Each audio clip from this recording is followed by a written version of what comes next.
उन बिगिनर्स के लिए मैं आपको अब स्टॉक मार्केट के क्या बताने वाला हूं, कुछ नियम कहां से लाएं पैसा, तो जरा समझो।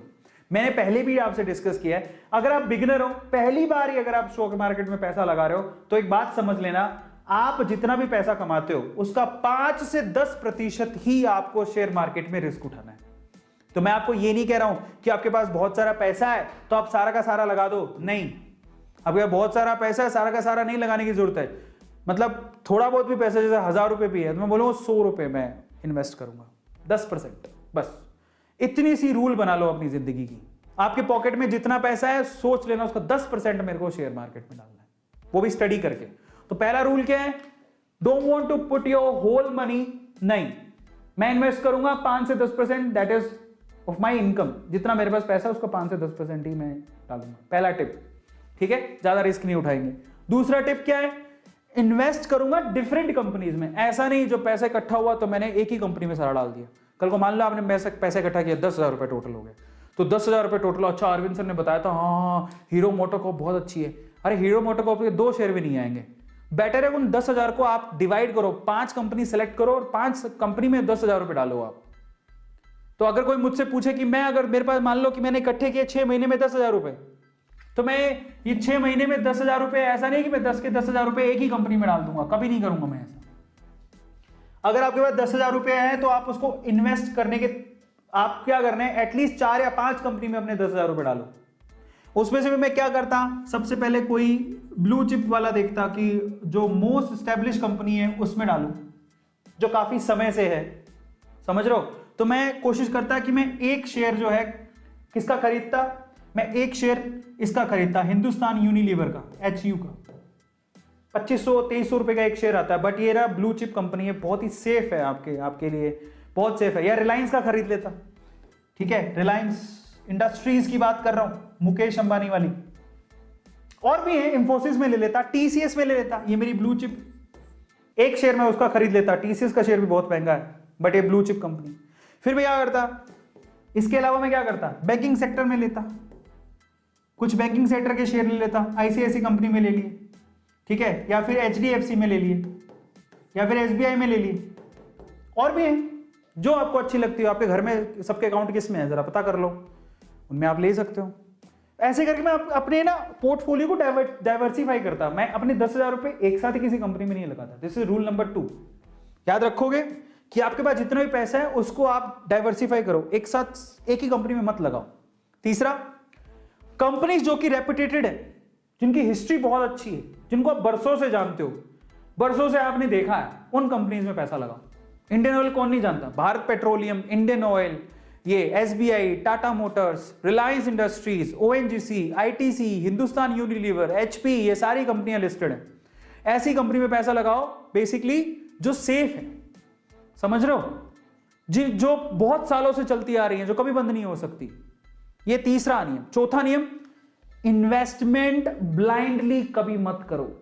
मेरी बात सुन रहे हो लेकिन पूरी एनालिसिस खुद से भी करना कि अरविंद सर बोल रहे हैं जो सही है क्या, मैं एक बार देख तो लूं।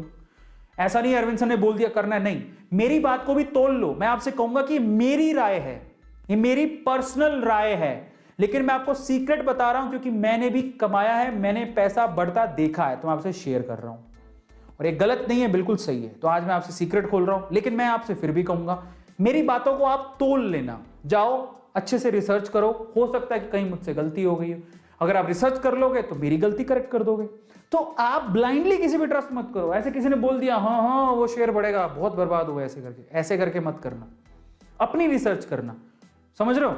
चौथा, बस blindly don't invest because everyone is investing in that. ऐसा मत करो कि सभी लोग इन्वेस्ट कर रहे हो तो पागलों की तरह तुम भी करोगे। अपनी रिसर्च करो, खत्म करो। मैंने मेरी बताई क्योंकि मेरे पर्सनल उसमें व्यूज हैं। मैंने मेरी बताया मैं HDFC में क्यों इन्वेस्ट कर रहा हूं, क्योंकि मैं खुद बैंक में अपना अकाउंट होल्ड करता हूं। SBI में क्यों कर रहा हूं, मेरे पापा का बरसों से अकाउंट है। हिंदुस्तान यूनिलीवर में क्यों कर रहा हूं, क्योंकि मेरे घर पे FMCG के प्रोडक्ट आते हैं, ज्यादातर उसके FMCG HU के, हिंदुस्तान यूनिलीवर के।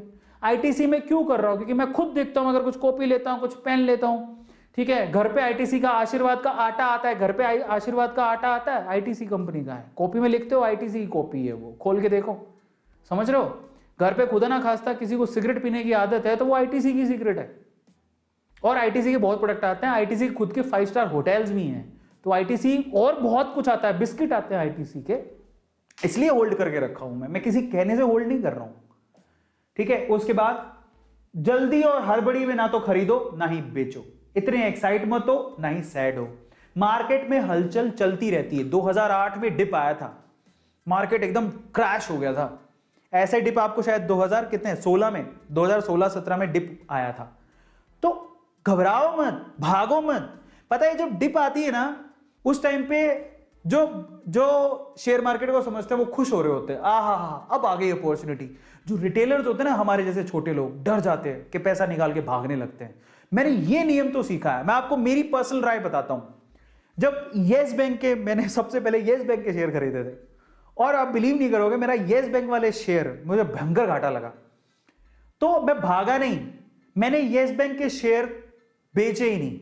मैंने कहा मैं घाटे में नहीं बेचूंगा, पापा ने इतना तो सिखाया है, घाटे में नहीं बेचूंगा।